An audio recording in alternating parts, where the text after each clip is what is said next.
आप सभी का हमारी YouTube चैनल में स्वागत है। आज हम आपके साथ एक साहित्यिक गोष्ठी जो कि बगहा में शुरू किया गया है, उसकी हाल फिलहाल में एक बैठक हुई, उससे संबंधित बात करेंगे। ये गोष्ठी रामनगर में भाजपा के नेता श्री मधुकर राय जी के आवास पर आयोजित की गई, जिसमें बगहा, रामनगर, नरकटियागंज, मोतिहारी से नवोदित कवि और साहित्य प्रेमी ने भाग लिया। इस गोष्ठी की अध्यक्षता परम आदरणीय श्री अखिलेश्वर त्रिपाठी जी ने किया। बगहा के साहित्यिक क्षेत्र में अखिलेश्वर त्रिपाठी जी आज एक हस्ताक्षर हैं और ये किसी परिचय के मोहताज नहीं है। पेशे से सेवानिवृत्त शिक्षक हैं और अभी वर्तमान बगहा सिविल कोर्ट में एज ए लॉयर प्रैक्टिस भी कर रहे हैं। आपकी अनेक रचनाएं हैं जो साहित्य को एक नई पहचान देती है। बगहा से आपकी लिखी पुस्तकें, कई पुस्तकें प्रकाशित भी हुई हैं। आपके द्वारा लिखी गई पुस्तक आज पढ़ाया भी जाता है। यह हम सभी के लिए बहुत गर्व की बात है कि आज एक ऐसे विद्वान के अध्यक्षता में, संरक्षण में यहाँ बैठकर एक कवि गोष्ठी का, साहित्यिक गोष्ठी का आयोजन किया गया, जिसमें जो भी नवोदित या पुराने जो साहित्य प्रेमी हैं, इन सभी लोगों ने अपना अपना विचार, अपनी रचनाएं प्रस्तुत की, जो अविस्मरणीय है। जितनी सराहना की जाए कम है। इन सब के बाद जो अध्यक्षीय भाषण हुआ परम आदरणीय श्री अखिलेश्वर त्रिपाठी जी का, वह समीक्षा भी है साहित्य गोष्ठी का। और साहित्य गोष्ठी का जो एक मूल उद्देश्य होता है, उस उद्देश्य को सही दिशा देने का एक जो निर्देश होना चाहिए, जो पथ प्रदर्शन होना चाहिए, उसके लिए इनका यह अभिभाषण यादगार है और संग्रहणीय है। मैं आप सभी के साथ उनका वह भाषण जो है वो भी आज शेयर करूंगा और उम्मीद है कि आप भी उनकी उस समीक्षा को सुनेंगे तो आपको भी अच्छा लगेगा। और जो साहित्य से प्रेम रखते हैं उनके लिए तो बहुत ही अच्छा लगेगा और अच्छी बात है। तो आइए हम सुनते हैं अब हमारे गुरुजन, अभिभावक और साहित्य के हस्ताक्षर परम आदरणीय श्री अखिलेश्वर त्रिपाठी जी के उस कार्यक्रम में दिए गए अपने अनमोल वचन का अंश श्री अखिलेश्वर त्रिपाठी जी। और मैं भी सुन रहा था।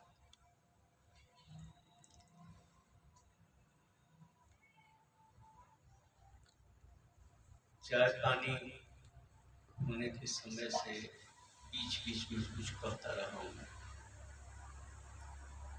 लेकिन वह सब तब जब मैंने आपको सुना नहीं था।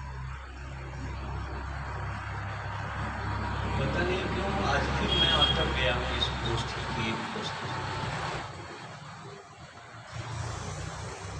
एक कवि कह रहे थे कि मैं ठिठका हूँ, ठहरा हूँ, चल रहा हूँ। ठहरना और ठिठकना ये निश्चित रूप से गति का परिचय नहीं, लेकिन ठहरना और ठिठकना भी गतिमान हो जाता है इस कविता में। इतना सुंदर प्रयोग, शब्द अपने अर्थ बदल कर नया अर्थ ले लेते हैं, नई दीप्ति ले लेते हैं, और रचनाकार कहता है कि मैं कवि नहीं, मैं इस सत्य को ढूंढ रहा था। ये तो सिद्धि की अवस्था में होता है।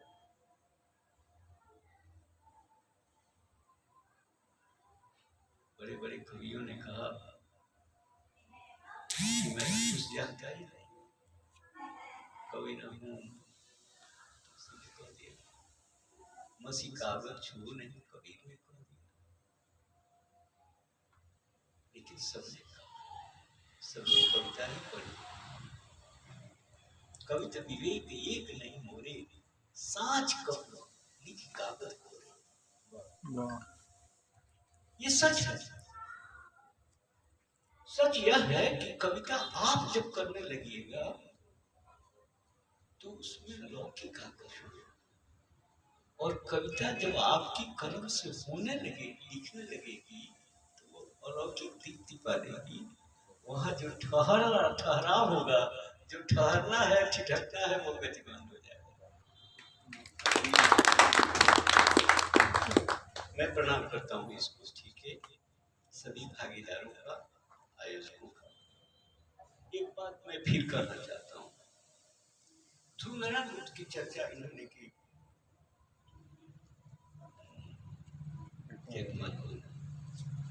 देखिए, गोष्ठियां प्रवृत्त करती हैं और गोष्ठियां गतिमान करती हैं। उसमें गति भी है और मुक्ति भी है। ये गुप्ता साहब की गोष्ठियों में संभुआ नाम की गोष्ठी करते थे। एक साधारण सी घटना में मैं चला गया था, फिर गया था संभुआ से। तो मेरे भीतर का जो रचनाकार था वो वहीं से आगे बढ़ा, वहीं से उस वातावरण से आगे बढ़ा, और उसकी एक शर्त थी कि हर गोष्ठी में नई रचना पड़ी। तो उस डीएन गुप्ता साहब की एक बात मैं कह रहा हूँ, जो पिछली बार पढ़ा आए थे तो उन्होंने कही थी कि किताबें तो कोई किताबें कोई छपवा लेगा, लेकिन पत्र पत्रिकाओं में छपना साधारण बात नहीं। 700 चीजें आपकी छप गई हैं, ये कोई मामूली उपलब्धि नहीं है।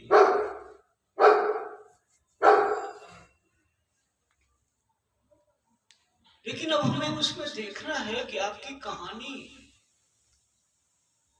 3.5 कहानियों में कहां पड़ती। आपको देखना है कि प्रसाद कहानीकार के रूप में प्रसिद्ध नहीं है, लेकिन उनके गुंडा के बराबर कहां खड़े। राजा राजकाल में प्रसाद सिंह की कहानी के साथ कहां है। और यही आकर क्वांटिटी और क्वालिटी की बात हुई। मैं पढ़ रहा था, कवि की रचना सुन रहा था, फिर पढ़ गया। मैं फिर कहता हूँ, अपार काव्य संसारे कवि नहीं हो प्रजापति। आप कोई साधारण व्यक्ति नहीं है, आप कवि हैं। अपने संसार के प्रजापति हैं और ऐसे संसार के जो अपार है, जैसे जंगल में सिंह होता है वैसे आप हैं, तो आप सिंहावलोकन कीजिए। सिंहावलोकन एक शब्द होता है जिसका अर्थ यह होता है कि सिंह जब चलता है तो कुछ दूर चलने के बाद ठिठकता है और पीछे मुड़ कर देखता है दोनों तरफ और फिर रुकता है और तब चलता है। यह है सिंहावलोकन। तो भाई आप अपनी रचनाएं फिर से पढ़िए। लंबी कविताओं का निर्वाह होना, निर्वाह कर पाना, ये बड़ा दुस्साध्य होता है। छोटी कविताओं में अपनी बात कह पाना जितना कठिन है, बड़ी कविताओं में निर्वाह कर पाना उतना ही कठिन है। बड़ा चुनौती।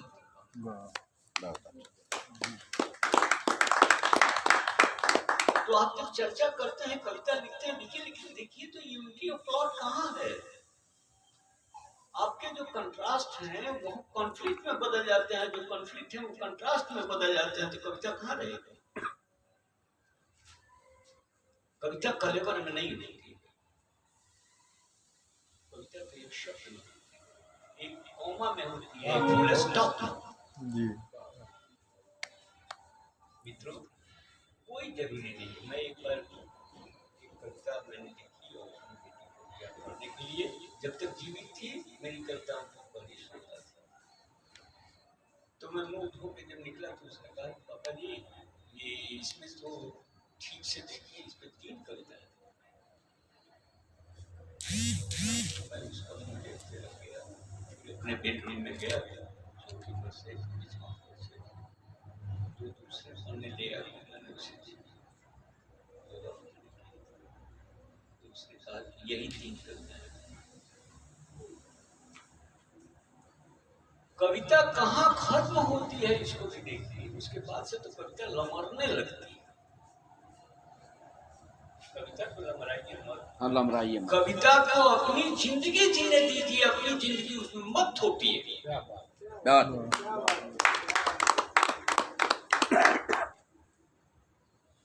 कविता को जीने दीजिए और कविता को सुनने दीजिए, जहाँ उसको नींद आ जाए उसको सुनिए।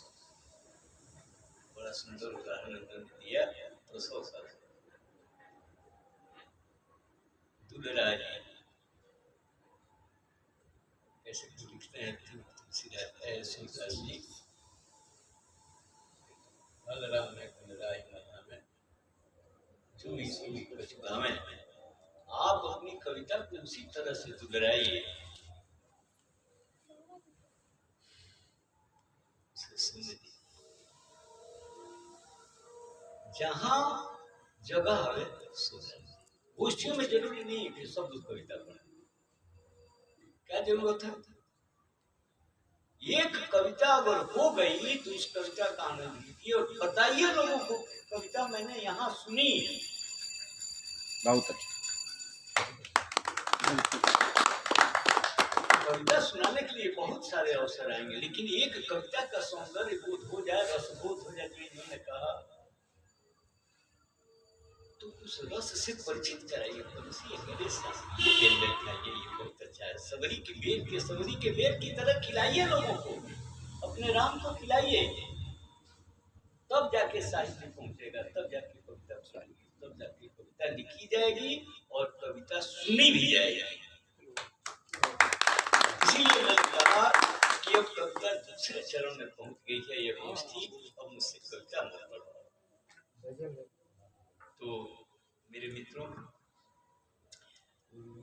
इनका हठ मानने के लिए तैयार, पंच की बतिया मानी ले, लेकिन वही मानते नहीं। हम सोचे था नहीं कि रुगल में से अनुमति ले दी, हमरा छोड़ दी लोग ना थोड़ा सा आपके मधुर मिल के अनुरोध कर रहा है उनको करने पर दोनों बगह से हमरा खिलाफ षड्यंत्र है। मधुकर जी जहाँ रही है वो भी कहानी लिखते ना, सब लोग वहीं बैठे। शादी बहुत किताब लिखे, ये भी वो राधा वो किशन हमारे 2-3 पुस्तक इन्होंने दिया। शीशा गिलास खाने आगे का रखा नहीं खाना होगा कप हटा ले। अब हम लोग गंभीरता पूर्वक अध्यक्ष जी के कार्य सुनाइए सुनाइए उसको हम लोग सुने नहीं। हमरा तो उतना आवेला ना, ठीक, तो हम हिंदी में लिखेंगे। इसी से कठिन नहीं बोल रहा है। तनी देखिए, जैसे भी हो पाँव बावरे, लुपत हो रहा है। जैसे भी हो पाँव बावरे, उनसे ही चलना होता है। मौसम तो आते जाते हैं, खुद को ही ढलना वाह वाह वाह। जैसे भी हो पाँव बावरे, उनसे ही चलना होता है। पाँव बावरे, गौर कीजिए, पाँव बावरे संबोधन है। जैसे भी हो पाँव बावरे, उनसे ही चलना होता है।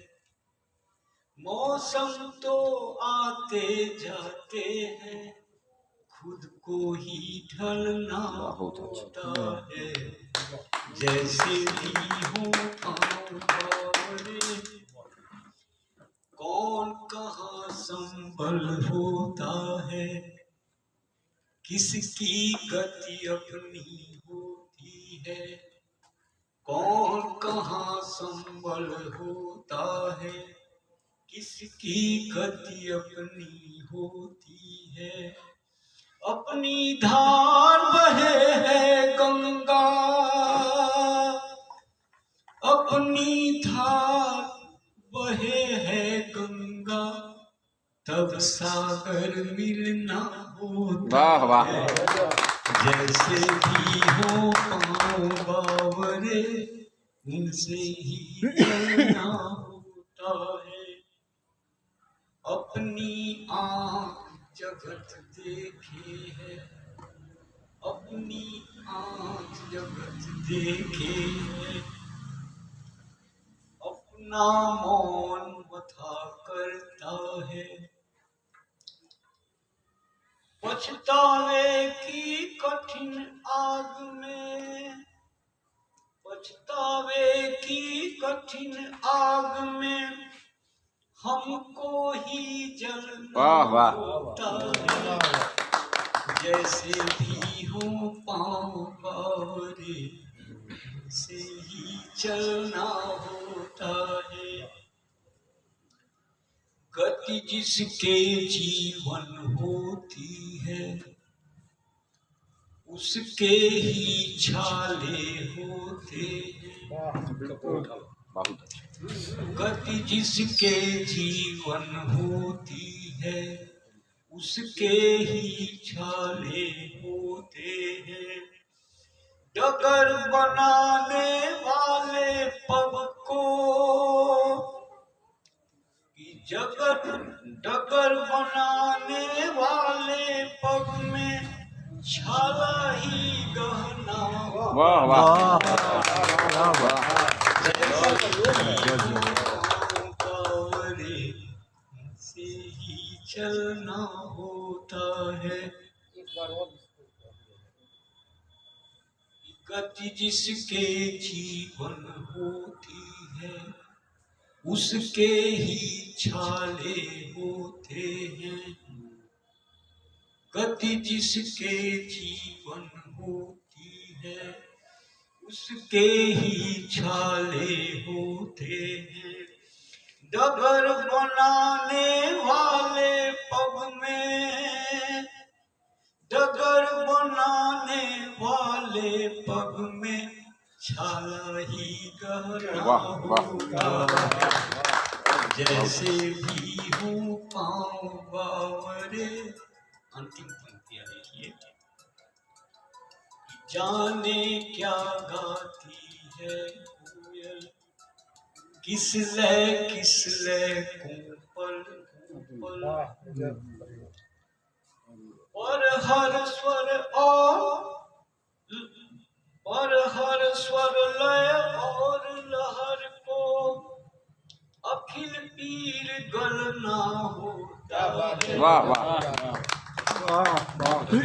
सोचा कि अभय जी ने वियोग की पीड़ा की और तब कविता की। फिर से 125 पंक्ति को पढ़ता हूँ ये मस्कर भैया आपको लागू होती है कि जाने क्या गाती है कोयल, डाली डाली किस लय कुंपल, पर हर स्वर लय और लहर को अखिल पीर गलना होता है। बहुत जैसे कि पाँव पावरे से ही चलना होता बहुत है। धन्यवाद। बहुत